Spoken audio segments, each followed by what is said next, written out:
Yo, what's up? It's Jimmy on from Glitchy Thumbs. We're making characters, we're making games the glitchy way. In today's episode, we have character 3.2, which is going to be the second character in this character set, which is the third character set. Check out my last videos if you haven't already to see all the characters from character set 1 and character set number 2. They're all very different characters, so you'll learn various different things. Be sure to check that out. Like and subscribe. Let me know what you think in the comments. Let's get to the blender portion for character 3.2. I'm not gonna lie, having to press the start shortcut add-on makes it somewhat difficult because sometimes I don't remember. I just go into Blender and start working.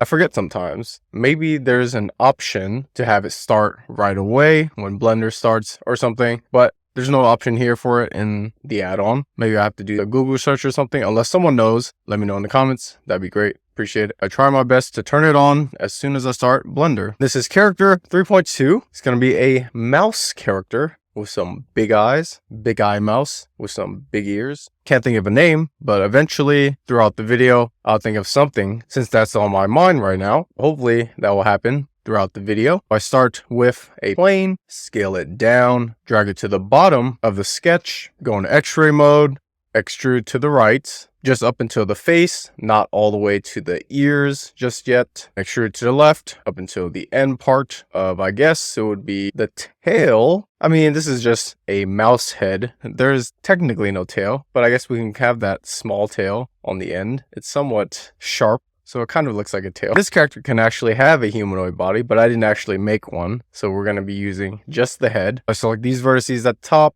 extrude up to the top of the head. I undid that. I most likely changed my mind and instead extruded the right side all the way to the right. So that way we include the ears in this plane. This happens in Blender where we have to do a little bit of quick thinking and decide whether or not I'm going to do just the head or might as well do the entire thing with the ears. So that happens on the fly. There's probably a good reason why I did that. It's probably just going to be faster to do it this way. I mean, both ways work, but at the time, most likely I decided let's just do the ears and get everything done all in one go. We'll see how I did that as quick as possible. Now with these top vertices, I extrude to the top. This will get the entire mouse head with his ears. Name number 1 will be mouse head. That's what I decided just now. Let me know what you think. I'll probably come up with more names as we go through the video. I make loop cuts, about 3 of them. I'm scrolling with the middle mouse button, so that's how you have multiple cuts in your plane. Now I also have to do a loop cut in the columns. I make 3 single loop cuts across and then a double loop cut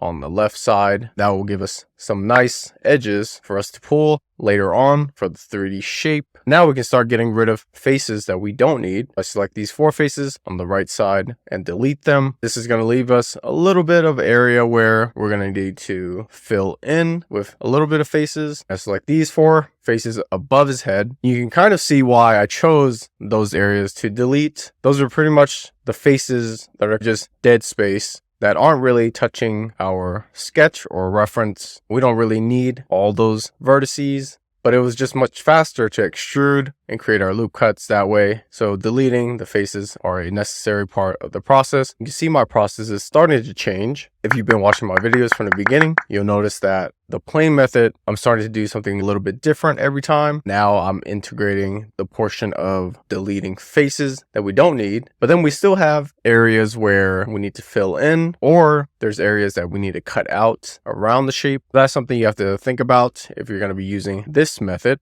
to create your character. There's various ways to make your character. This is just one way that I was thinking to do it. My goal is always to just complete the character at the end of the day and not worry about too much about getting the method correct or not. I'm just thinking about finishing the character so we can use it in build blocks to do something. Since we need to fill in this area over here to get part of the bottom of the ear, I select these 3 vertices, sort of like a triangle, and then I press F to fill it in. This is going to create a triangle connecting those 3 vertices, giving us a extra face. That actually doesn't look good. It's going to look pretty weird for our topology doing it that way. So I got to do a little bit of thinking how I want to do this. I select these far 2 vertices, and extrude out again, creating a square. I select these 4 vertices under the ear and fill it in again, and we're left with similar faces that we deleted earlier. I decided that this was probably best, so we can keep the topology as best as we can. Instead, I'm dragging these vertices at the bottom to the far corner. I'm just moving it around to see what's going to be best for the ear. I'm just wrapping these vertices around, seeing what the result will look like. Again, this isn't perfect, and we don't need it to be perfect. It just needs to make sense when we get to the final 3D model. I drag in this vertex at the top, trying to get the corner top of the ear. This gives us some sort of low poly design, but I didn't like it, so I just undid that and did a loop cut over here. That way we can try to get the shape to be as close as possible to the reference. This was a little bit better with that loop cut. It kept part of the ear where it should. There's various different things you can do along the way, possibly doing loop cuts, just making new vertices, moving vertices around, just whatever you can think of. Give it a try just to get the shape that you like. This looks pretty good for the ear so far. Our edges are pretty aligned. We won't have any issues with UV Unwrap later. I do another loop cut to keep this consistent. Also, it allows us to pull the bottom vertex. This wraps nicely around the right ear. This was better than adding in that triangle face, because at least the ear is getting close as possible to whatever it looks like on the sketch. I do another loop cut here because we're going to need to pull in the vertice at the bottom to get that straight outer edge of the ear. Now we can pull in this vertices for the face and this vertice close to the tail or the bottom of the head, however you envision it. Now we can actually wrap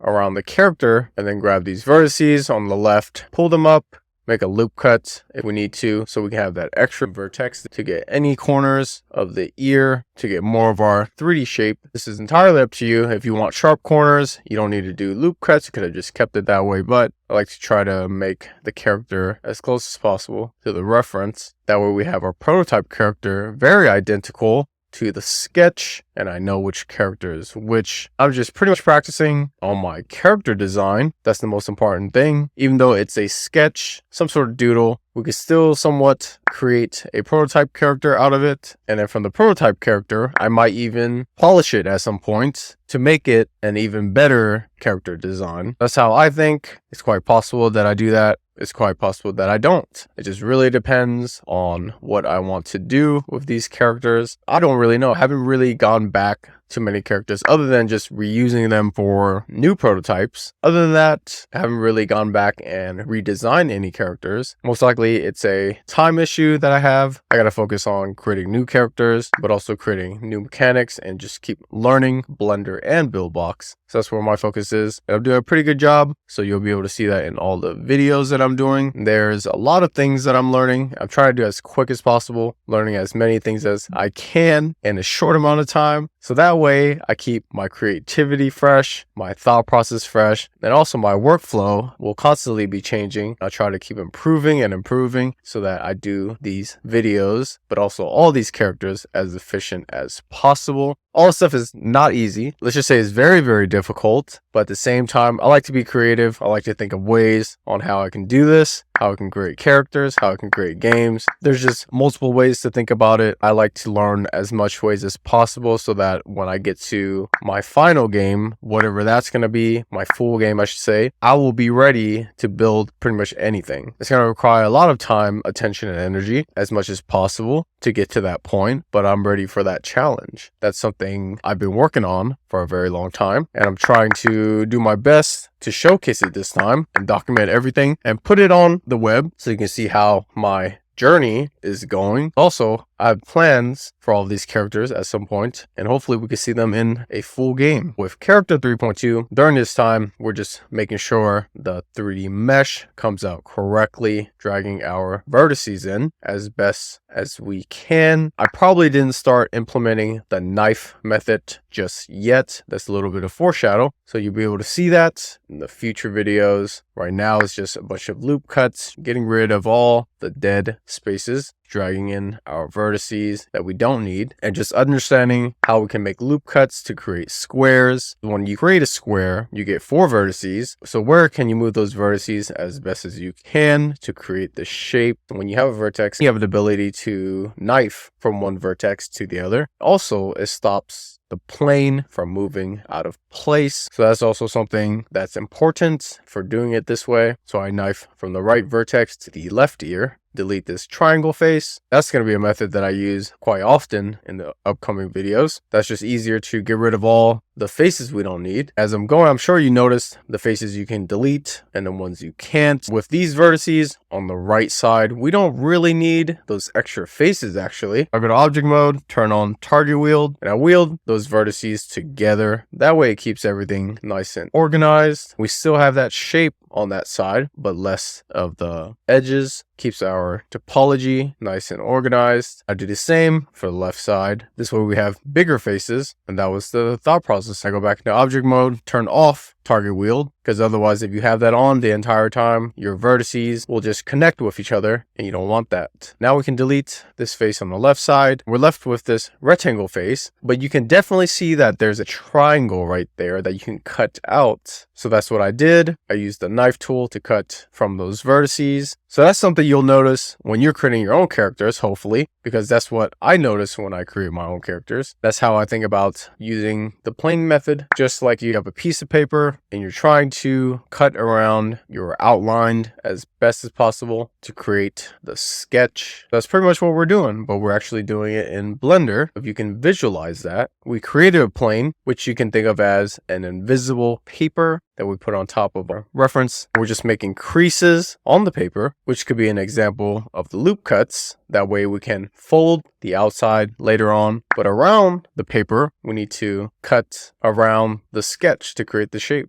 Hopefully you can visualize that. I don't know if I explained it as best as I can, but that's how I have it in my head as I'm watching this video, always for the blocking out portion of the character. If you're using the plane method, that's just how I visualize it. That's how I can explain it as simple as possible for those who are unfamiliar with Blender. I try to explain things as simple as possible for people to understand, but that's just how my brain works. I like to keep everything simple because all of us can actually create characters and do all of this. It's just harder to do it if you're not familiar with the terminology. So it's easier to explain it if I just use simple terms. We're almost finished with the shape of the plane. At the top, you can select all these faces because that's a lot of dead space and it doesn't really touch our outline, so you don't really need it. So delete that, make a loop cut here on the left. From here, you can actually pull down the vertices to wrap around the outline, or you can actually cut the dead space out. That's entirely up to you how you want to do that. I decided to pull this one down, but it might have been easier to just knife the entire thing. That's what I would do right now, because I'd rather just get rid of all that dead space as quick as possible. Otherwise, you have to drag each vertex on its own. That's just tedious work when you could have just knifed and deleted the entire thing. That's okay. I'll do another loop cut. I'm pretty strategic with my loop cuts. I try not to do it unless I need it. I'd make sure to keep everything organized as I do my loop cuts. This just makes the shaping process so much easier later on. We just need to finish these last vertices around the corners. We can dissolve any vertices we don't need, because that's going to create unnecessary edges in our shape later on when we extrude the character to create the 3D shape. Delete faces on the right ear. Let me know if you would do this method for your characters, because during this time was probably the only thing that I knew, so I just stuck with it. It just worked. I was able to create my characters with no issues. Didn't take too much time. I'd finish in about an hour. That would be the time, depending on the complexity of the character, of course. For something simple like this, where it's just a head, an hour was probably the amount of time that I spent on it. I think that's pretty good, actually. Creating a character in an hour. The blocking out portion, I mean, was an hour. Everything else took about 15 to 30 minutes, depending on the process that we went through. In Blender, creating these characters, there's like multi-steps to the process. Just because you blocked it out doesn't mean that you're finished. You still have to UV unwrap, texture paint, rig, and also animation. Those also require some time. If you don't like this process, I highly suggest you practice more and force yourself to like it, or possibly find some other hobby to do that you will actually like in the long run. I actually like this, creating my characters. Very cool to see, seeing your characters come to life, seeing what happens when you put out content. I'm trying to see what type of feedback I actually get from these characters. Good or bad, both is fine. It's just funny because most of these characters are goofy looking, a little abstract, but I like it. That's just how art should be. Inside the ears, I don't know why I'm selecting these faces and deleting it. In the ear, it's just a darker shade. I don't know why I was trying to cut the inside of the ear, because that wouldn't make sense in our 3D model if we have holes in our ears. But we'll see if I recognize that in the video. That doesn't make sense to do it that way. Maybe I did follow through. I don't really remember. On the final character, I'm pretty sure I kept the inner ears. Probably just started cutting it because we also cut character 2.1 to create a hole in the character. You just have to remove the faces on the ear where you want to make a hole, and then just move the vertices in a circular shape or a square circular shape to match the inside of the outline. That's not too difficult as I'm doing that. It's pretty straightforward. When I move vertices, sometimes I move the entire edge loop. That just keeps the entire edge loop organized as straight as possible. I'm a little bit thirsty.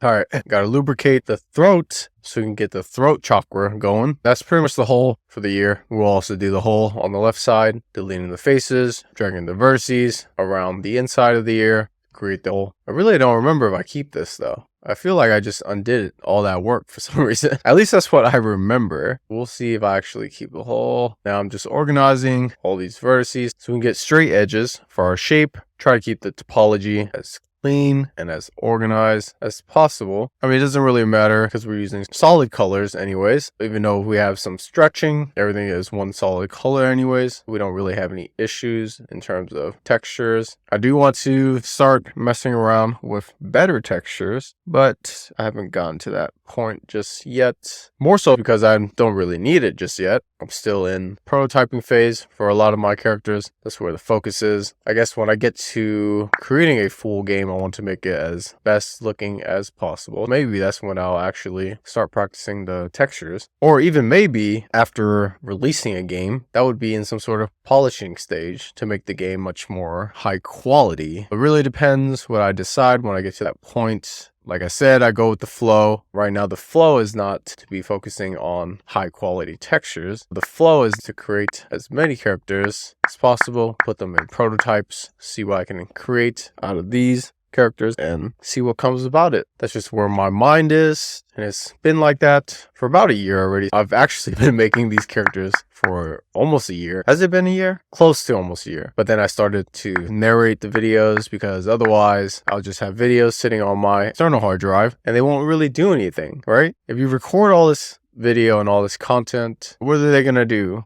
Are you really going to watch all these long videos without editing them and without narrating them? No. So that's why I decided, hey, let's just edit them and make them concise with time lapses and then narrate everything so that it's kind of like documenting everything and storytelling at the same time of my game dev journey. I guess you can say this is a devlog of some sort of how I created my characters and why I decided to make them and go through this Blender journey and also this build box journey. It's a bunch of things going on that I want to do that I never got to do. Always wanted to document everything. It's pretty cool to see everyone's workflow and learn from and see how can I get better at creating characters and also creating games. I do want to focus on getting all that down, but you know, things take time and you can't force it. You got to just wake up every day, practice, discipline, all that stuff, being consistent, making sure you practice daily on this skill set and try to perfect your craft if you can, but just be better than yesterday. This was the final shape of character 3.2 mouse head. We're going to move into a new collection, character 3.2, rename the plane to head. I think that says head. Oh, that actually says head cut ears, which is interesting because I don't even have a backup of the head out the cut. So interesting that I duplicated that. I should have created a backup originally from the beginning before I cut the ears, but it looks like I'm doing it backwards. So that's actually interesting. I guess I'm keeping two separate objects for this character. one with the cut ears and one without the cut. I just selected the vertices in the ear and filled it in. That way we have a large face that we can just texture paint later and have one solid color. That makes it easy. That actually helps us with UV editing because we can mark the seams within the ears. This was the final plane I decided to go with. Now we need to extrude this to start creating the 3D shape. I always do half of what I think the character should look like and then delete the faces in the back. Go into object mode, apply all transforms to reset the location, rotation, and scale, and then do a quick origin to keep our origin in the middle. Add a mirror modifier, check the y-axis, go into edit mode, drag the shape out and get it close to the shape that we like. And then in the middle, go into extra mode, select those vertices, turn on clipping and drag them together. That will give us our almost finished 3D mesh of character 3.2 mouse head. I feel like I said 3.1 earlier, so I'm mixing those up. I uncheck clipping this time. I felt like the mouse head was going to be a little bit too small, so I moved that out a little bit more so we can get more of a thicker shape for our character. Went back into edit mode, back into x-ray mode, select the middle vertices, drag them as close as possible, turn clipping back on, connect the vertices. Now this shape will give us some depth for our character. It's really dependent on you, how thick you want your character to be. I think it's just better looking depending on what type of game you make with the character, or even just in general if you're using 3D models. I'm grabbing these top edges. You can select one of the front edges and then control select one of the end edges, and that will select the entire edge in between, picking the shortest path. This way we can do our edge slide and start getting that curvature around the ear on the outside. Sometimes you'll have these vertices that pull in your 3D shape. That's because we probably target wheeled them. So there's multiple edges connected to that vertex. What you can do is actually drag it out, or you can knife into it and create an extra face to get more of the correct 3D shape. Really depends on you, because if you want to keep it consistent, if you're looking at everything in terms of lines, probably best to knife into it. I probably do it later if I see a lot of these indented faces. I mean, it could be part of the design too, but that's entirely up to you. I select these edges on the left, doing the same thing with the pick shortest path, selecting one of the edges and then control select the end of the edge, and I'll select the entire edge in between it. This is where it gets tricky. You have to really understand how pulling in the shapes work. Otherwise, you're gonna have to pull out vertices. So I should have not selected that top edge that's slanted if you're looking at it, and just pulled in the straight edges. That would have helped the shape correctly. Now that I did that, it pulls in that extra vertice, and I have to drag that out. There's things that you'll learn along the way when you're working on your characters. You'll notice about your own 3D shapes. At least that's what I noticed as I'm doing my edge slides. That's something that requires some practice. Just get in there, get used to it. Don't be too afraid about working in Blender. We all start somewhere, like I did. If you've been watching all my videos, you'll know some of them was tedious. It's tricky to figure out, but as you're working, you start figuring out the most efficient way to do everything. And now it's starting to look even better with all these edge slides that I'm doing around the character. It creates a really nice curvature around the 3D shape of your character. This is pretty much just manually doing it. Since we started with a plane, it was just super flat. Now we're just creating the 3D shape. You can tell I do the edge slides in segments. That's to make sure I get the curvature correctly around the shape. Otherwise, if you do it all at once, it probably won't look right and you have to redo it anyways. That's why I do it one part at a time. It's also easier to explain throughout the video. You can clearly see what's going on if I do it in groups like this. It's pretty straightforward, easy to understand, easy to digest, makes it super fun to actually relearn. I'm having fun narrating these videos. It's interesting seeing my process and explaining it. I really like seeing my characters on how I created it. It's different watching other people create their own characters, because I'm sure it's much more fun that they made up some sort of character and they're bringing it alive. But now for me, it's like I created these characters and I get to bring them alive, and they're my own characters. I get to use them however I want to do it without having any issues, because I pretty much came up with them from my mind. So that's what I like about the entire process of character design, being able to just use your own characters without worrying about copyrights and trademarks. That's the fun part about it, because technically I can actually use all my Blender skills that I've learned so far to create some pretty cool characters that we know today, like Super Mario or Sonic the Hedgehog, like those type of characters, or Pokemon of some sort. I can actually create them now. Maybe one day I can just grab a reference from the internet and just create a 3D model of it just to see how I would do it and how it would turn out, because that'd be a pretty fun experiment. Technically, I wouldn't be able to use them, but it'd be pretty cool to create it in Blender from scratch. Now for these indents, what you can do is select these two vertices, subdivide, that creates a third vertex in the middle. I just drag this one up, and then from the right vertex, I just knife to that new vertex, and it creates a new edge for us. We can drag this one out. Have to eyeball this one, otherwise it messes with the shape. If you still have some indents in some other faces, you can do the same thing. Select these two vertexes, subdivide, knife from that new vertex, and then you have new vertices that you can grab to create a better rounded area for your ear to keep the shape correctly, and just look at it from the top view on where you should move your vertices so you can create the correct curvature around the ear. If you need to get rid of any edges like this one over here, I try to keep my faces pretty much similar, you can say. So you have a bunch of square faces around the ear, and the odd one out is this edge, so that's why I deleted it. And then you just have to move this vertex down to create the curve. You see how I did that for the ear. This looks much better without the indent that we had earlier. These are just some polishing things you can do for your 3D model. This happens later on when you're much more familiar with the Blender process. I definitely didn't do this in the beginning. I didn't really care too much about organizing all my vertices and edges. I was just trying to create the shape as quick as possible and finish. But now when you actually go through it, it's just better to organize everything. It makes the other things in your workflow much more smooth. You don't have to worry about it too much. I select the edge loop around the entire character. This time I'm scaling this to create more of a 3D shape, like we're inflating character 3.2 mouse head. I actually like that name, mouse head. We might actually go with that. That's just a name. Maybe I'll come up with a clever one later on. Scaling around this edge loop really gives it a pretty cool shape to the character. It's like a mouse balloon now.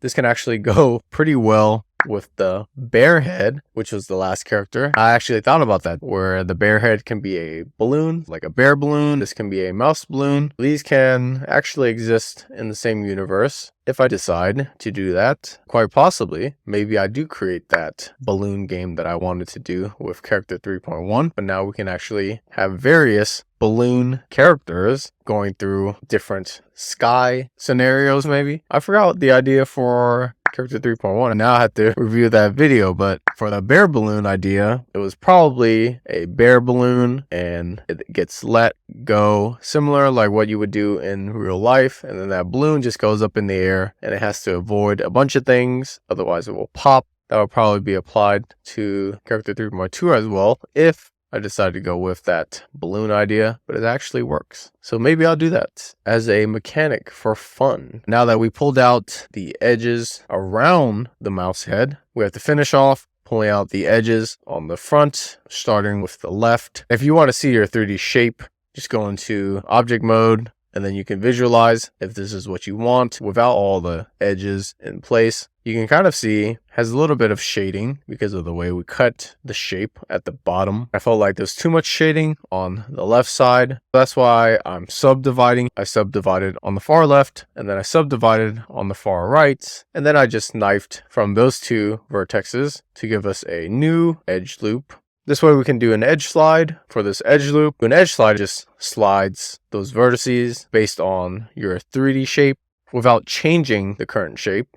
So that's what an edge slide does. From this, we can actually pull this out to make sure our shading portion is even across the left and the right side of the ear. That's how I see it with most of my characters now, that if I create some sort of hard slant on my 3D models, it creates this shading on my character. That area we can texture paint with a darker color of some sort. That makes our character stand out a little bit more. That's entirely up to you how you want to do it. You can also have just a straight solid color, but this is all how I started experimenting with my characters. You start to notice different things as you spend more time creating your characters. Like you notice all the things that you can create in more detail. I guess that gets you into more of like perfectionism when you do this, because you're looking at your character for a long bit of time and you're trying to make it as best as possible. So that's why you're noticing different things every time. You just want your character to come out perfect, but sometimes they actually don't, depending on the difficulty of the character. Of course, this one was super simple. Now I'm grabbing these edges to create curvature for the front. There's actually a faster way, I think, to do this. There's a symmetry button at the top. I don't know if it works with the character being not symmetric, but it works with the character being symmetric if you use the symmetry button with those X, Y, and Z buttons at the top. I didn't notice that before. I should have looked into it, but I did everything one by one. And then I noticed it in a video at one point. I thought, well, I could have just used that to make this process much more faster. When you grab the edge loop and drag it out, it will also mirror on the opposite end and grab those edges too. I don't know if it will work for this character because our character is not symmetric.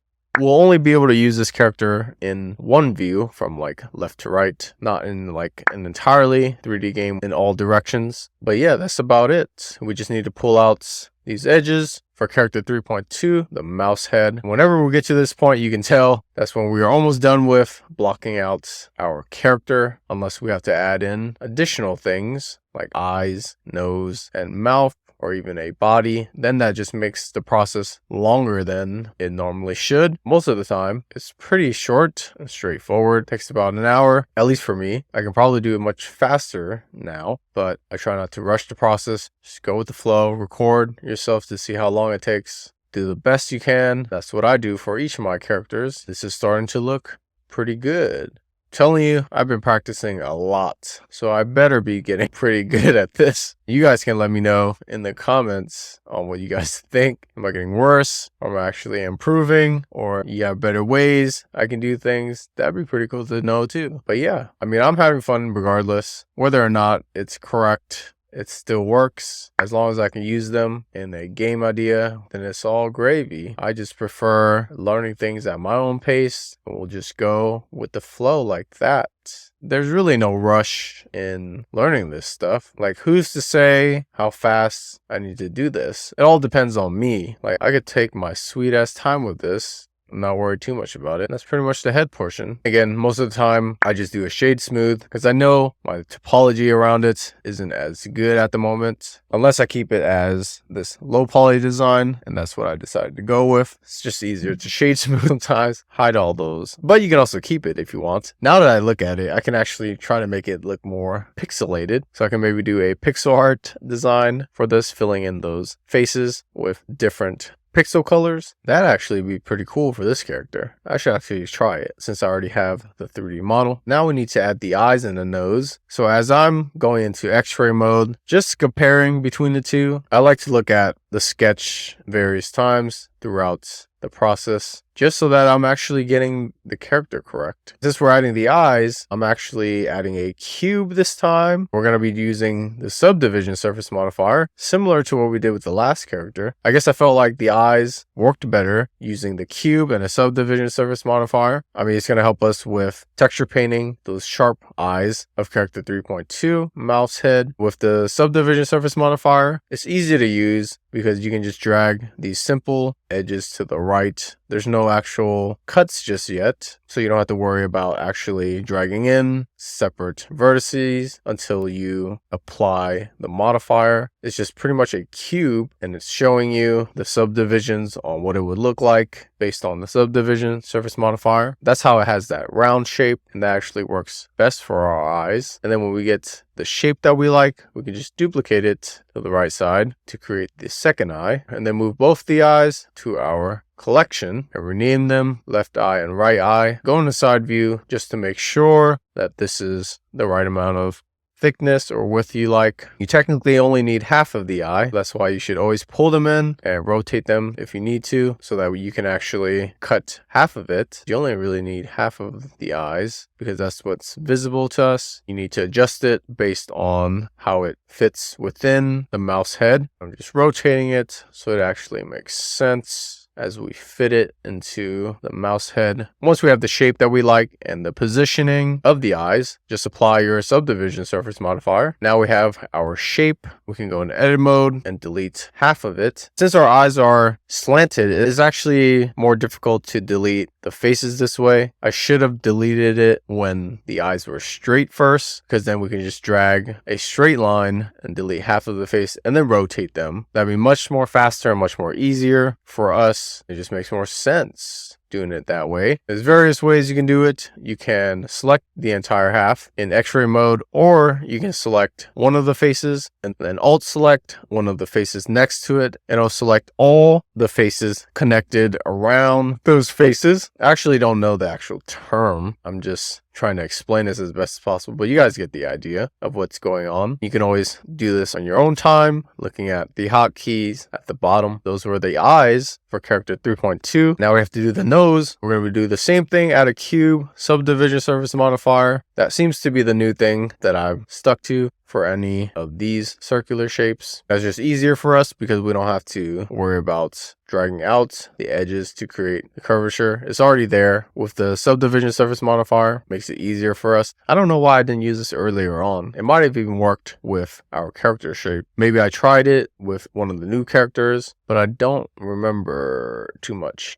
I thought I just stuck with the plain method. This way it seems pretty straightforward actually. Again, I should have just applied subdivision surface modifier and then deleted half of the shape to get rid of the faces in the back, and then rotated it. Otherwise, we're going to have an issue deleting the faces later. That's entirely up to you how you want to do yours. That's just how I would do it now, I guess. Move the nose to the collection. You can see I'm starting to add a lot of separate objects to my characters. It gets very, very intense when you're creating your characters and you want to add all this stuff to your character to make it really good looking. But now every time you add a new shape, that adds on to your entire workflow process. You're actually doing a lot more work when you do that. Even though you're getting excited creating your character, you're actually adding more time. So be aware of that. I actually do add a lot of objects to my newer characters. That's because it's starting to get fun. But then I realized, oh, I gotta do all the UV unwrap for each object now, and then also texture painting, and then the rigging portion will require some new bones for any of these separate objects if that's what I want to do. But yeah, I mean, whatever works for creating your best character as possible. As long as it's fun, I'd just keep going with it. Go with the flow, right? Like to me, a lot of this stuff, I'm just wowed at all the characters that I made and all the time that I spent, because I didn't really feel like I spent all this time at all. When I'm in the zone, I don't really notice much. I'm just creating, and then somehow the day has gone by. That's just how my mind works when I'm in my creative flow. And then I just go to sleep and then restart the next day again. Of course, I eat and stuff.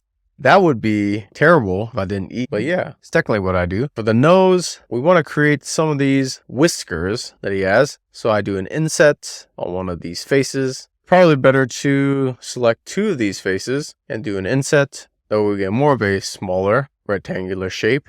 I'm creating 3 whiskers, so we need to do an inset at the top and the bottom. I could have mirrored this to the other side. Hopefully I did do that, but maybe I didn't. Maybe I just did an inset individually for both sides. Select those faces, extrude out on the left side first, and then extrude the faces on the right side, and then just move these whiskers up by selecting that face and dragging it into place. This is the most simplest way that I thought of doing the whiskers. It's just pretty much a long rectangle coming out of the nose, somewhat similar to my reference, where it has 3 whiskers on both sides. In X-ray mode, I can just drag them out to match our reference better. That looks pretty good for character 3.2. Mouse head. That's pretty much the blocking out portion for the character. And that brings us into the UV unwrap portion. Or we get to the UV unwrap portion for character 3.2. Mouse head. I create a new texture, rename it to character 3.2. In edit mode, I mark the seam for the edge loop around the outside of the character. This makes everything super simple because it will split the UVs for the head in half, and then we just need to rotate this and align it similar to our mesh. I scale this down so we fit it into our texture. We're probably going to be drawing the mouth onto that location in the texture. I grab the eyes, mark the seam around the middle edge loop, and we get these two circular UVs. The reason why I turn on and off UV sync selection is because it's easier to select the islands with the fourth option when you have UV sync selection off. I'm actually using the second selection right now to select the middle edge, and then you can just align the edge to get it centered. You can do it for both. It's pretty straightforward. I guess these eyes are better for UV unwrapping in comparison to the UV sphere. I don't know which one I continue to use actually. I might actually switch between the two different methods. Actually, I don't know. I have to review all the videos. There's a lot of videos. Let's get on the UVs for the eyes down now. I always leave the UVs for each separate object in a specific area in the texture. That way, when I select everything at the end, I can just organize them all together and they won't be overlapped on top of each other. It just makes it easier. Otherwise, if you have it all in one location, you'll just have a hard time moving all your UVs because they'll just be stacked and overlapped on top of each other. That's why I do that. Now we're going to select the nose, and the nose has whiskers, so it's not going to be entirely circular. I select the back edge loop,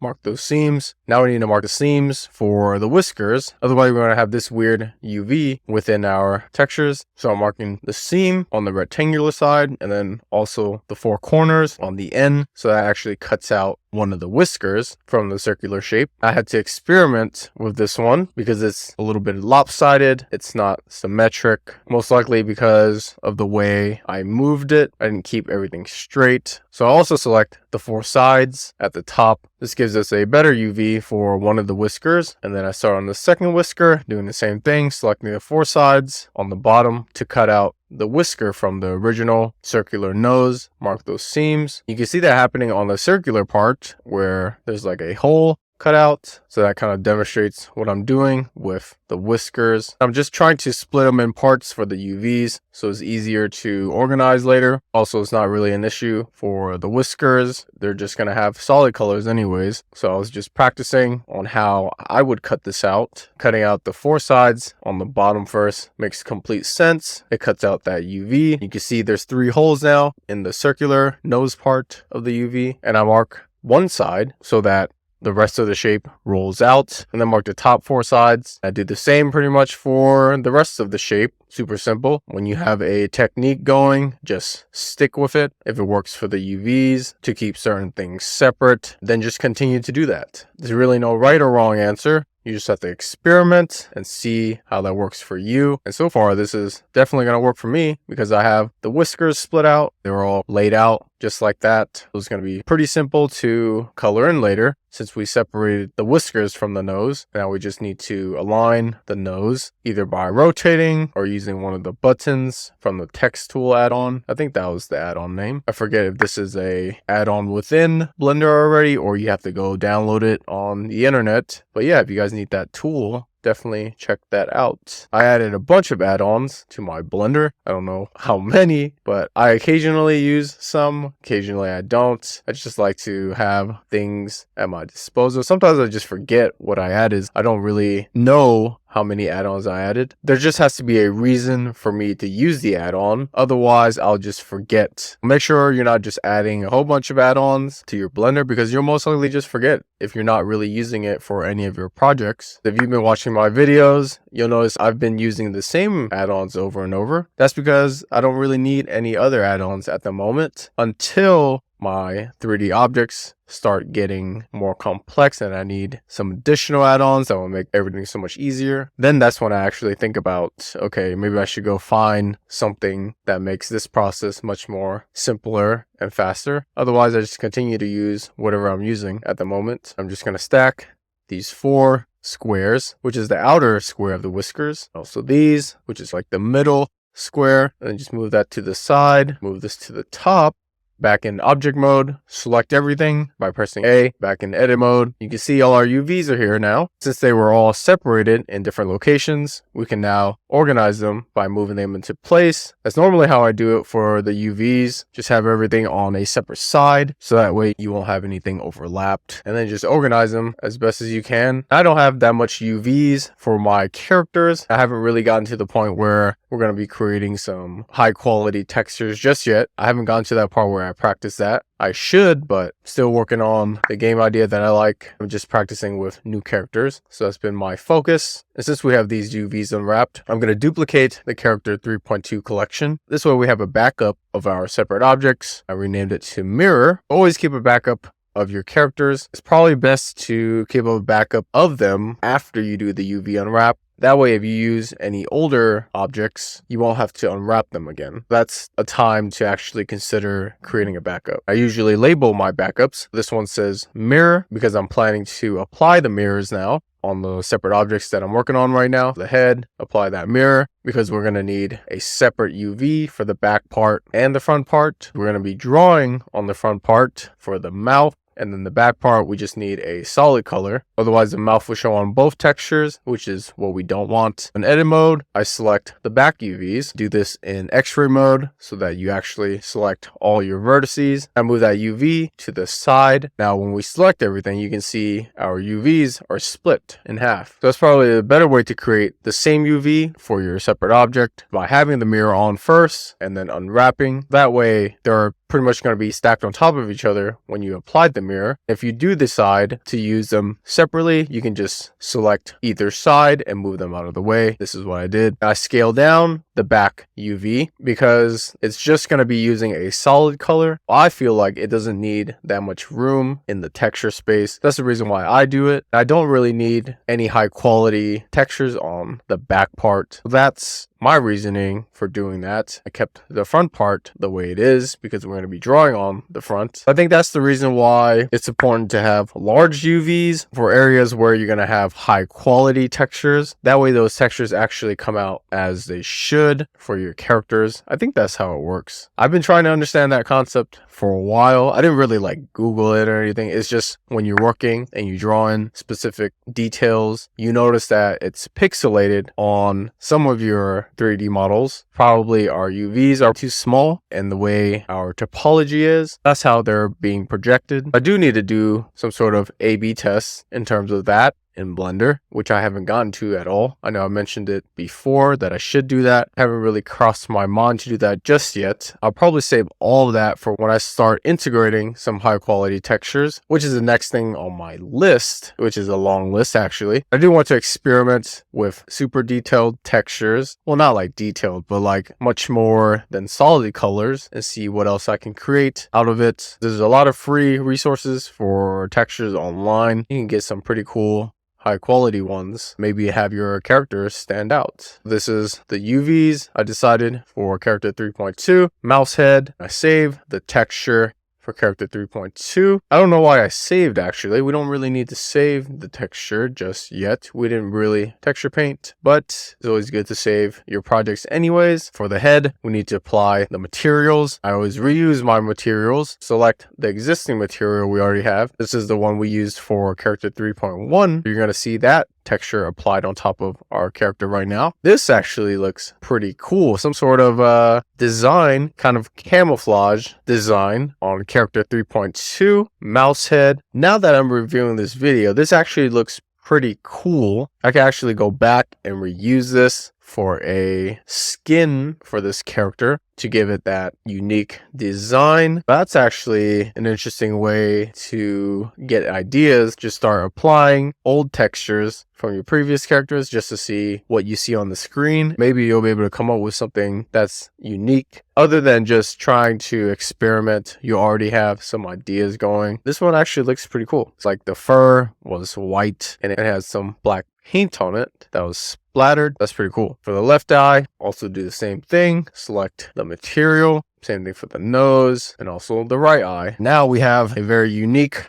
color set for this character. This actually looks not bad with the gray eyes, and the nose is also being mixed with the white and black. This could actually be a yin-yang version of this character, the yin-yang mouse head, yin-yang mouse head. Now this is another idea coming in my head. Quite possibly that could be a theme for a new game. Character 3.2, the yin-yang mouse head. Has a nice ring to it. I might actually go back to that and see what I can think of. I'll probably give it some better eyes actually. I might use that maybe to see our current texture, which is the new one we created with just the all black color. In your material, just select character 3_2 texture. Now we have our black texture applied on top of our 3D models, but actually really like the previous texture on it. Now I'm actually thinking about it, possibly for a skin. I'm definitely going to need skins for my characters. Eventually I'm going to need to practice on various different skins again. That's pretty much it for our UV unwrap for character 3.2, which brings us to texture paint. Select the head, go into edit mode. If you want to select specific faces that you want to texture paint, then you can do that. But I want to select the entire thing. So leave all the faces selected and go into texture paint. Select the paint bucket, select the gray color. That's always going to be our main color. When you fill it in, you'll see the character being filled in on the left side with the texture paint. Also, you'll see it fill in our texture on the bottom left. Back in edit mode, let's select the ear portion and then select that square button at the top.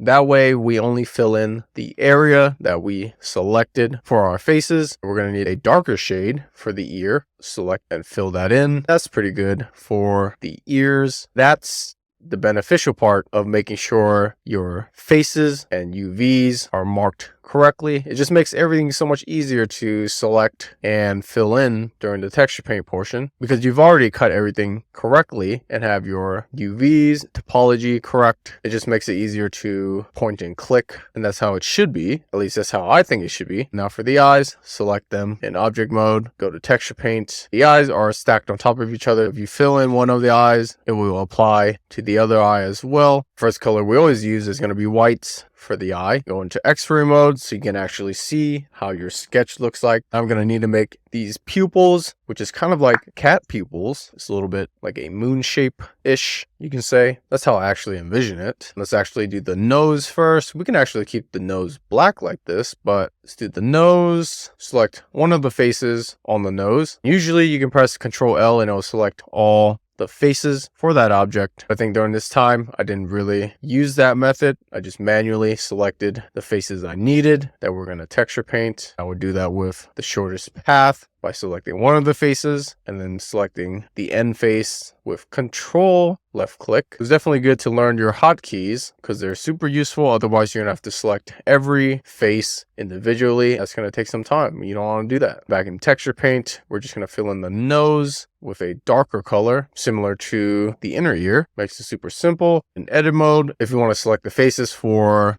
the whiskers, you can just go to select and invert your selection. Invert the faces that you didn't select. So now we have the whiskers selected. Back in texture paint, and I'm going to use a slightly lighter black than the black color. We're going to keep the black for our outline. Everything else is just a lighter tone of a specific color. Now let's do the pupils. Select the eye, go into texture paint. Before we can actually draw on our 3D mesh, remember we always have to check the face orientation. Check that, make sure everything is blue. If it's not, go to edit mode, select the faces that are red, go to mesh, normals, flip. If you didn't select the faces that are red, they won't change to blue. You might have to do it for individual faces, because if you flipped the blue faces, they'll actually turn red. That's what you need to do. Make sure that it looks like this towards the end, and then you can turn off face orientation and get back to texture painting. You only have to do this if you've created your 3D mesh out of a plane. If you used any of the other presets like the cube or the cylinder or the UV sphere, then you don't have to worry about it. In texture paint, select the square button. Now we can start creating the pupil. Select the black color and increase the brush size. You can have simple pupils like this where it's just a dot. It's entirely up to you, but I want to make it as close as possible to the reference. In the middle, it's going to be like some sharp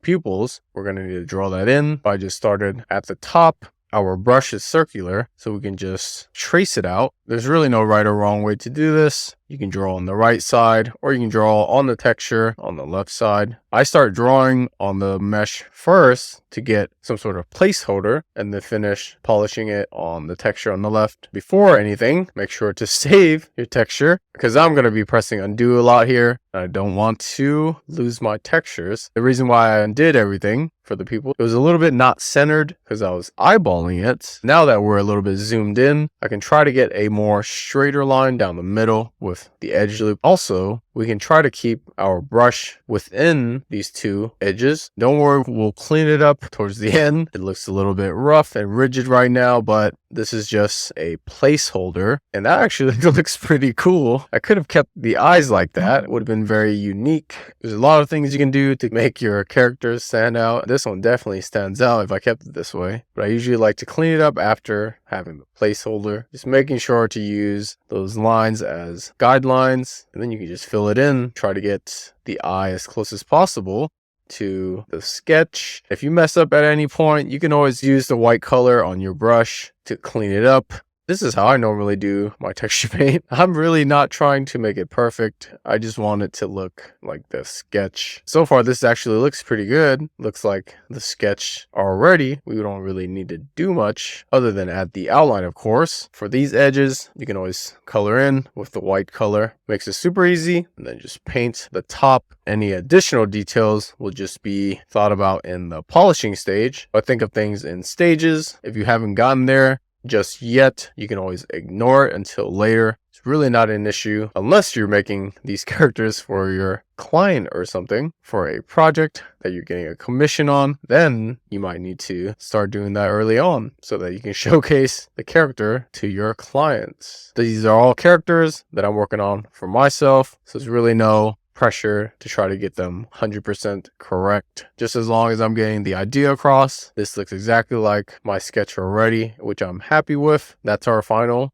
texture for character 3.2, the mouse head. Occasionally when you're filling in colors in Blender, there's like little specks that you have to clean up. If you rotate around your character, you'll definitely see them. You can find them on the texture and just fill it in. I don't know why that happens. It's just how it is, I guess. I don't know that many people that use Blender to fill it in. Normally, I would just take the texture into Procreate or Photoshop and just finish cleaning it up. Doing it in here makes it easier to actually see it applied to your character. If you take it out to another program, you won't be able to see it applied to your character unless they're both synced up. The only time I've been able to see that is in Sprite. You can actually sync it up to Blender and use the texture sync from there. But other than that, this is the only way to actually see your textures being applied on your 3D model. I have some very early characters that I worked on. I tried to do some pixel art on top of my 3D models. Didn't turn out how I wanted it to, but I got to understand how that process works. I do have some old videos of that process. If you guys are curious how that works, I can put those videos out and narrate that. We're pretty much done with texture paint. Now we need to bring character 3.2 mouse head. Switching back to our layout view, go into object mode. From here, you can actually keep this solid color on your character, or you can switch to flat and texture and then rig based on that. It depends how your rigging process is. To me, I like to see my textures as I'm creating my bones. Sometimes I do, sometimes I don't. It really just depends. Add a single bone, check in front. This is to bring the bones in front of our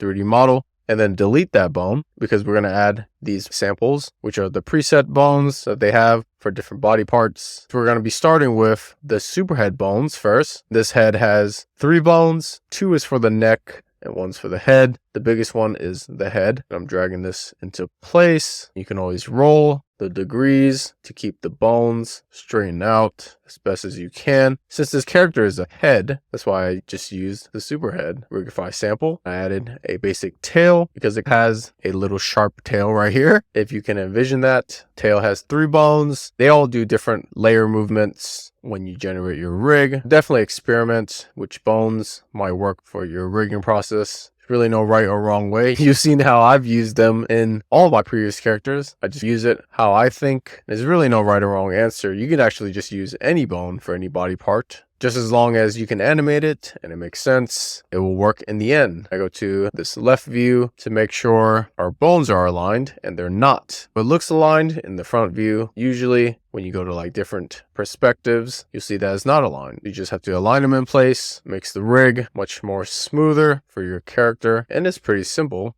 Dragging everything into place. You'll get the hang of it if you've done it many times. I've definitely gotten the hang of it doing it this way. Since I have to rig a lot of my characters, a lot of them aren't like humanoid characters. I can't just simply use something like Mixamo to animate them. I have to manually animate a lot of them, but that's the fun part. You get to come up with cool animations for your characters. It's just a creative process that you just have to practice on. A lot of my characters that we came up with all came out with pretty cool animations. Simple animations like the idle animation is what I usually start with. You can definitely check them out in my previous videos. If you haven't already, let me know what you think about those characters or whatever you think about my process. That'd be pretty cool too. For the ears, I'm adding the tentacle. This way we can have some movement. I don't know if I actually do animations on the ears. I usually just add bones that I think I'll need, also to practice using them for my characters. Then I duplicate that, create the opposite end of the other ear using the tentacle. This definitely looks like it's not going to work,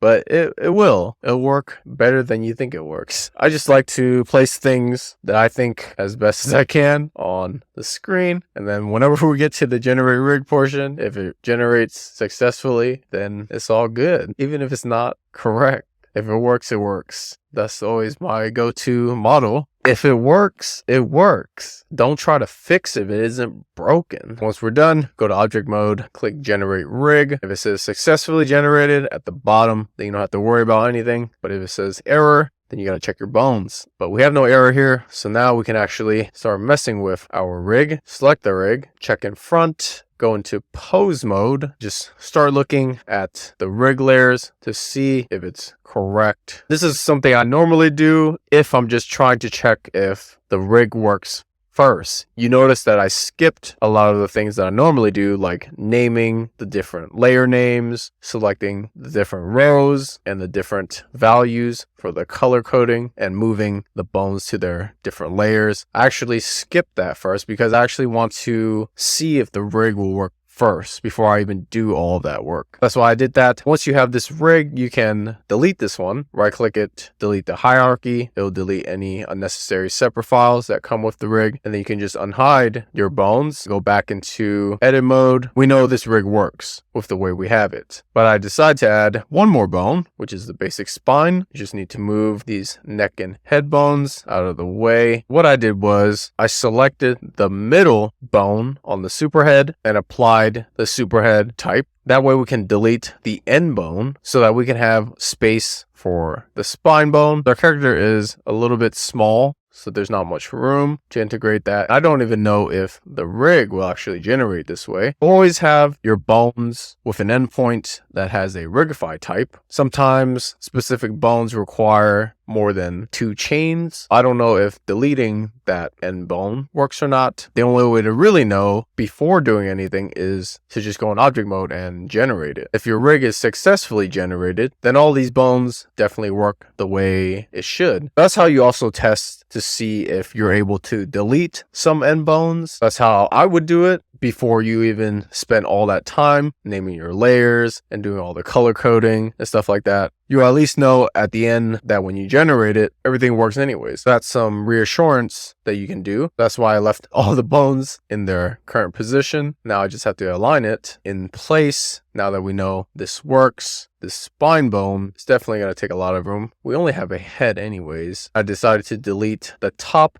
bone of the spine. Do we really need 4 bones for the spine? Every time you delete a bone and you're not sure if the rig will generate, you can always generate the rig again. Like I said, if it works, it works. Why try to fix it if it isn't broken? That's the model that we're gonna stick to for the characters that we work on and the game mechanics that we work on. That's what I've been doing for a lot of my workflow process. I don't try to fix anything unless it needs to be fixed. If it works, it works. We'll just go with that. Let's just keep it moving and not worry about whether we did it right or wrong. All I know is if it works, it works. Let's bring character 3.2 to life. You won't really know unless you actually watched the video on how I created the character. Then you're going to be able to see all the little things that I did. You'll be able to judge that process. But when you play with the character within the game, you actually don't see any of the stuff I just did. You only see the actual character. You only see the animation. You only see the game mechanic. You only get to feel how fun the game is and what the experience was like. That's also something you should pay attention to as well, is all the things that the player is actually gonna see and feel versus the process and how everything was created and made. So there's always two ways to look at things. Some people actually like the process like me. I like watching people create things, but I also like to play the creations as well. Both things excite me, and it just really depends on certain people. We've gotten to a world of streaming where there's a lot of streamers now. Anything that people do, there's always going to be people watching. It really depends on how you approach your game dev journey. I'm approaching it both ways. I would like to hear feedback on my own process to see how I can improve it. Also, it's something cool to showcase and demonstrate that this process doesn't actually have to be harder than what people say it is. You can actually do some simple things and still get some pretty cool projects off the ground. Also, showcase the other parts later on when I actually use these characters in a game mechanic of some sort, or just how I might use it in some sort of creative project. Every time when you use the head with the spine, you always have to connect the endpoints of the neck and then the top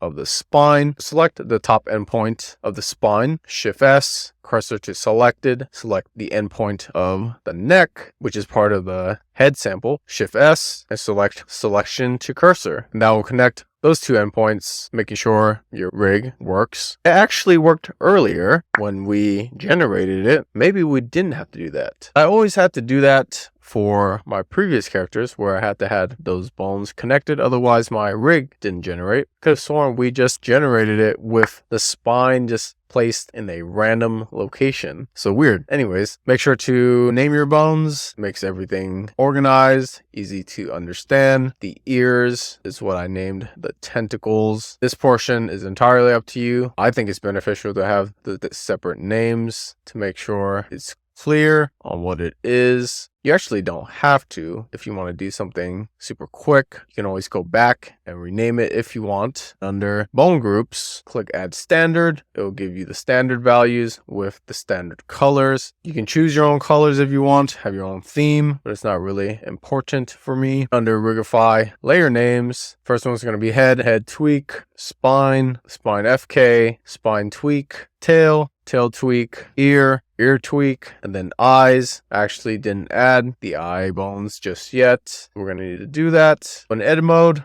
to get the cursor to the middle of the eye, you can select that vertex, press Shift S, and bring the cursor to the selection. It will bring it to the middle of your eye. This makes it easy to add the eye bone. Select your meta rig, go to edit mode, just press Shift A, it will add a bone to the cursor. You just need to rotate this to get the eye bone, drag it into place. This is how to get a precise area for the eye. You don't have to do it precise if you don't want to. That's just an easier way to do it. And then just duplicate it for the other side and then rename it, and then separate each bone samples in separate rows, and then add the values for the bone groups. For the eyes, select them, go into pose mode, make sure to give them a rig type of basic super copy, uncheck deform, back into edit mode, select the neck and the head, move them to the first layer, select the spine, move it to the third layer, select tail, move it to the sixth layer. As I'm moving the layers, I double check to see if it's on the correct layer by selecting that window button. If I selected the window button for number 6, the tail shows up.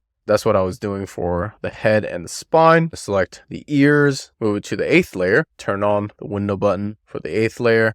Select the eyes, move it to the 11th layer, and that's actually the incorrect layer. Should actually be the 10th layer. Select the eyes again, and just select the layer above. That's how you double check if your layering is correct or not. If you get it wrong, you can always shift it over. It's not really a big of a deal. It's going to be confusing at first. You're going to mess up many times, but then you start understanding the pattern. It's really just pattern recognition for a lot of this. And once you know the pattern, you can just repeat it over and over. That makes everything so much easier to understand. At least that's how I recognize things. There's a pattern to everything. Once you know that pattern, it's all going to be muscle memory. In pose mode, we just need to move the FK layers and the tweak layers, making sure the blue is right after that white dot. If there's an FK layer, FK always goes second after the dot, and the tweak is always third after the dot. That's how I remember it when I'm moving the layers for the FK and tweak layers. You have to do this for all your bones. That's pretty simple if you just think of it like that. Just move the blue square right after the dot. That's very easy to remember. That's how I remember it. That's what we're going to go with. The eyes don't have any FK or tweak layers, so you don't have to worry too much about that. Once we're done with our rig, we'll just go back into object mode. Now it's time to generate our final rig. We know this works. We don't have to worry about it. We double checked many times. Now we just need to rename our files. The correct way would have been your bones that you originally started with is your meta rig, and the new rig that you generate is your rig. That's how you would distinguish between the two. Sometimes I messed it up. I got a little confused on how to name it. Either way, it works. Now with this rig, we can select our character, shift select the rig. But if you want one object where you can animate, this is probably a good time to join your separate objects. Just makes everything easy to work with if you're using something like build blocks like I am. Also during this time, if you want to keep certain things like a backup of this point in time, you can duplicate your collection and rename it to whatever you need to remember what this backup is. This is a good time to do it. I don't need the rig as a backup. I just need the separate objects because I'm going to join all of the objects into one. Easier to work with. For me, that's what I did. Now we're left with the head. That includes all of our separate objects. With the head selected, shift select the rig, Control P, so we can parent them with automatic weights. So in pose mode, now you can actually test your rig on your character to see if everything works now, so you can get ready to animate the character. Select some of the rig layers to move them around. If something looks unusual in your rig, like the left eye is missing a rig layer, that must mean something went wrong in your meta rig. Double check to see if your rig type was correct, which is what I'm doing for the left eye. Go into pose mode for that eye. You can see the rig type wasn't changed because I probably just changed it for one of the eyes and not this eye. You just have to make sure the rig type is correct. I changed it to basic super copy. There might be mistakes that you make, but we can always fix them. Just go back into object mode, regenerate the rig. You don't necessarily have to clear the parent. This separates your character from the rig because we parented it earlier. You don't have to do that if you don't want to, but that's the way to do it. If you want to just start fresh with a new rig, you would press Alt P, clear the parent, and then they won't be connected to each other anymore. Regenerate the rig, hide your bones, select your character, shift select the rig, Control P, automatic weights, grab one of your rig layers, start wiggling things around. Here, we don't have the leg bones in our rig. That's why our character lifts off the ground. There's nothing grounding it at the moment. The root doesn't really count. If you have any character, it's probably best to just add the leg bone anyways. It just keeps it grounded to the floor. Otherwise, it will just lift off like this. Unless that's how you want your animation. Normally, I'd rather just have my characters grounded to the ground. Probably didn't think about that during this time. I do it in my current characters at the moment. If a specific animation you want won't work, you probably just have to think of a new animation using whatever rig layers are available. It looks like one of my eyes isn't animating with the rig, so that's something we need to fix. We have to apply the vertex group to some of the bones. That would be how the fix is. I did that in a previous character. I forget which one actually. I need to review some of the videos to actually know. It looks like the right eye is parented to some of the bones, and some of the bones they're not. This is what happens sometimes, and you just have to fix the vertex groups. We're done with the rigging process. We'll get to the animation portion. And I forget how I animated this character. Has a weird eye movement with that very unorthodox animation. If we did the animation with the eyes like that, I mean, that's unique. People probably would say something about it, but who really cares, right? As long as it animates and makes sense in the game, it works. This actually looks pretty cool. Scaling the nose area very big makes the mouse actually looks more like a regular mouse. That's something we could have done for the animation. You could also scale it down to see what that looks like. This could be some sort of reaction that happens within a game, so that animation would play. It could also be the mouse talking, so that could be a talking animation. If you have some dialogue in your game, that's actually pretty good. I should maybe use that and create some dialogue, have the animation scale up and down like that. It looks like he's talking. That could work for character 3.2. See, I have various different ideas when I actually see things happen on the screen versus when I'm actually hands-on. It's a very different thought process that happens when I'm doing different things. That's just normal though, because different parts of your brain is being used for various different things. You can see it in action when you're watching my videos, and then versus what I'm actually talking about is actually very, very different. I think I'm trying to fix the eyes for the vertexes, because we actually want it to animate with some of the spine and head bones. We select the eye vertexes. We're trying to assign it to some of these vertex groups. I don't think I assigned it to any of them actually. We'll just see. Oh, I'm trying to find the correct rig layer, I guess, to assign it to. I guess I skipped that part. This happens sometimes where I know I need to fix it, but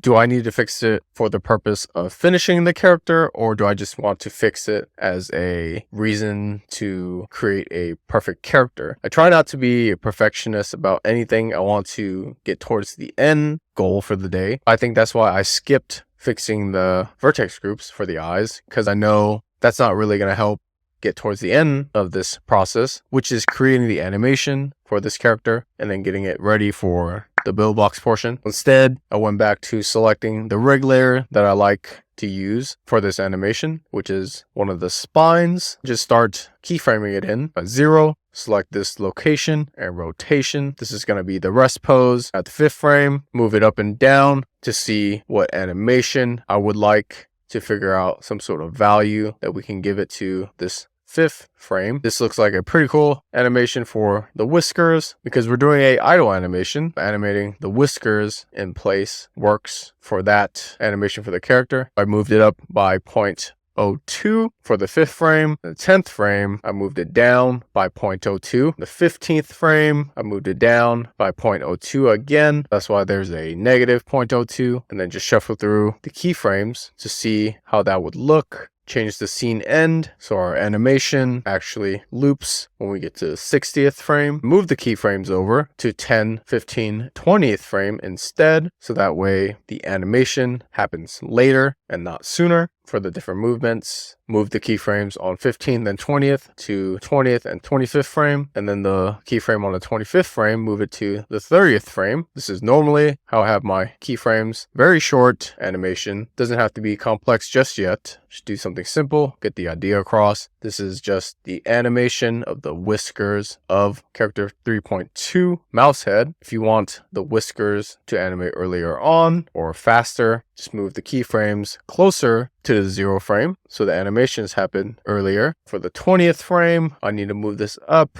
by 0.02. I think that brings it back to the rest position. I don't have the values on the right side showing. I usually have that window open. You know if you got back to the rest position, if everything was all zeroed out. From here, you can just duplicate your keyframe animations to create that loop. We're going to need to duplicate that set again to complete the loop. Since we have 60 frames, click play and you can see our whiskers animating in place. Usually the scene end ends 1 frame before it loops. That's why I put 59. Normally you move the keyframe on the 60th frame to 59. That way when it actually loops, it's seamless. Was that the final animation that I chose for the character with the whiskers? Possibly. Well, I'm moving the ears now. Maybe I added different rig layers to create a more complex animation. I completely forgot how I did the animation for this character. Maybe that's what I did. This is normally how I animate. I think this is the correct way to do it in Blender on how people make complex animations. They animate different layers one by one to actually get to the final animation. That's what I've learned doing animations for each of my characters, just doing one layer at a time and then just practicing adding in more layers as I feel more comfortable working with all of my characters. So I guess I like this layer for the ear, keyframe that position at frame 0. At the 5th frame, move it up by 0.02. I usually just stick with the same value across all my rig layers. It's just easier to remember when you move things up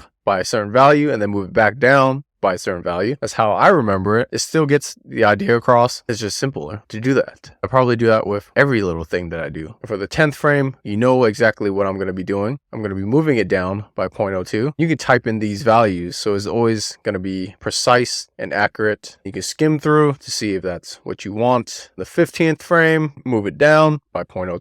To move things down, you just type in a negative and it'll bring the rig layer down. At the 20th frame, just bring it up by typing positive 0.02. If you want to do a different loop other than the 4 loops that we just did, you can always do so. Like on the 25th frame, I'm moving it up by 0.02 now. If you need to go back to a previous layer, you can always look at your summary and select that rig layer. We only have a spine layer, so that's easy to distinguish between all of our rig layers that we just animated. That list will be super long if you created a complex animation, which is how it looks in a animation from Mixamo. This is all going to be based on your preference. When I do some of my animations, I'm just in my flow. I don't really know what I'm gonna like. I just move things around. If I like the movement and I think if I add them all together and combine them and it comes out how I guess I envision it, then that's what I decide to go with. I delete that keyframe on the 25th frame. Just keep our usual animation sequence where I have those 4 keyframe animations and I duplicate them. That's what we did for the mouth with the spine layer. I just duplicate them again to complete the loop,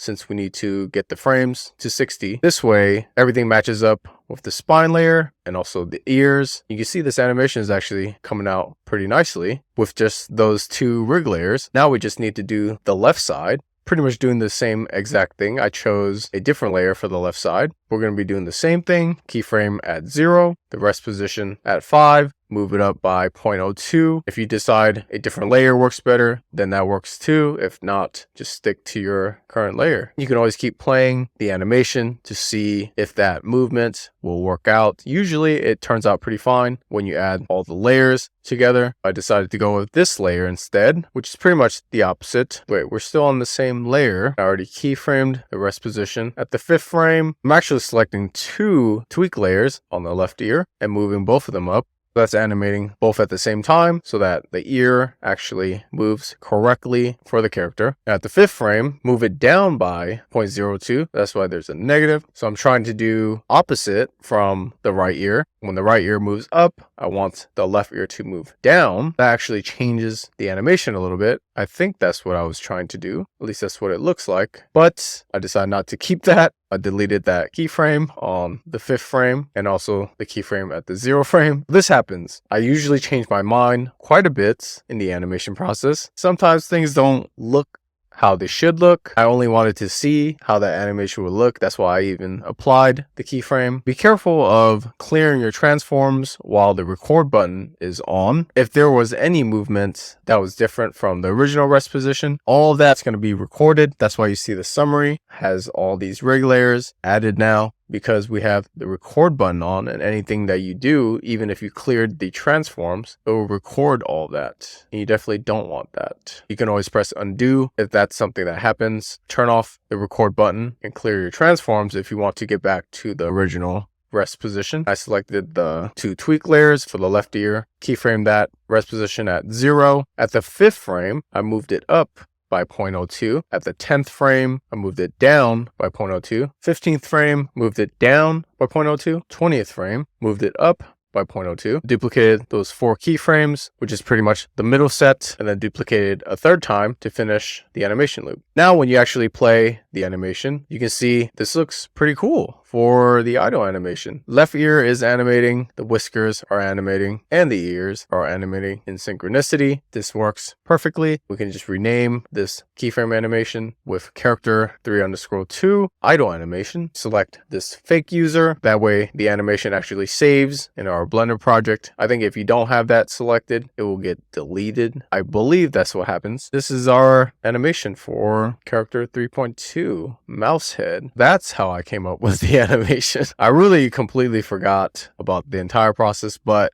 it makes complete sense how I did it. I always do it with some sort of easy value to remember and then just duplicate the keyframe sequence multiple times to finish the animation. That makes it super easy anyways to remember. I do everything super simple and work my way to a complex animation. That's how it normally works for everything that I do. To complete this, we need to create the outline for the head, duplicate the head, rename it to head outline, add a second material, add a vertex group, rename it to outline, add a mask modifier, add a solidify modifier, change the offset to 1, check flip normals, check high quality normals, change the material index offset to 1, change the shell vertex group to outline, change the vertex group to outline, move the solidify modifier above the mask modifier. Your character might turn white like this in solid view. That's okay. If you go to material preview mode, you'll be able to see your texture with your outline. If you want a thin outline, just have your thickness at a very low number. If you want a thick outline, increase it. That's entirely up to you. But if you do a very high thick number, everything might not look correct. So play around with that. We need to export this FBX. Go to File, Export, FBX, rename your file. You can also select one of your previous characters and then increment the value. Check selected objects, select armature, mesh, change to Z forward, uncheck add leaf bones, uncheck NLA strips. If you want to just export one of the keyframe animations, uncheck all actions as well. That way you won't have multiple keyframe animations for this character when you drag it into BuildBox. But I didn't do that in this video. I'm just letting you guys know ahead of time. That's the animation that we came up with for character 3.2. That concludes this video for character 3.2 mouse head. Hope you guys learned a lot from this video. This is getting super long. I'm actually happy to thoroughly explain this process because I want to remember everything that I did in detailed version. Also, every time I learn something new, I actually want to explain that in more detail. I guess with every new character, you notice that I do learn something new in my own process. So I actually try to catch that on video, try to explain that. But a lot of it, when you're watching all of my characters, you notice that I'm actually repeating a lot of things. So it's always the same type of workflow that happens. I'm pretty sure you've noticed like the plane process is always going to be the same if you're using a plane to create your characters. Also, certain things like the face orientation, flipping the normals from red to blue is always the same process. The outline process is always going to be the same process as well. I'm repeating it multiple times because it's like muscle memory. If you remember that process on its own, every time you go into Blender, you'll always remember to do it. That's why you see me doing it multiple times. This is pretty much the same thing. My character is the only thing that changes because of the way the shape is or how it looks, but the entire process on how to create them is pretty much the same. Hopefully you learned a lot about this process and all the little things that you might have noticed that I'm improving upon and fixing to make everything much more efficient. I guess you won't really notice unless you actually watch all the videos. I'm catching a lot of little things as I'm recording these videos on how my process is changing. I think it's pretty cool. Oh yeah, also when you look at the keyframe animation process, it's also the same too. There's also a process for that that's being repeated where I have a value where I move it up and down and then I just duplicate that sequence. There's a lot of things that I repeat, but it's cool to narrate everything. I'm actually relearning about my own process, how I created these characters. Hopefully all of that has made sense. When I edit all these videos, it will make sense when I put them on YouTube or whichever social media platform I'm going to be putting it on. Anyways, let me know what you think in the comments. If all of this has been making sense, truly appreciate your time. This has been fun for character 3.2 mouse head. Definitely check out the next video. We're going to have a mechanic for this character. I know I haven't been doing mechanics as of recent with the previous characters. Sometimes you can't think of anything for your characters. I do think of something to use, and we're going to see that in the build box portion. See you next video. Let me know what you think of the entire process. And I'm trying to remember my own tagline. We're making characters, we're making games the glitchy way. See you in the next video. Peace out. Appreciate y'all.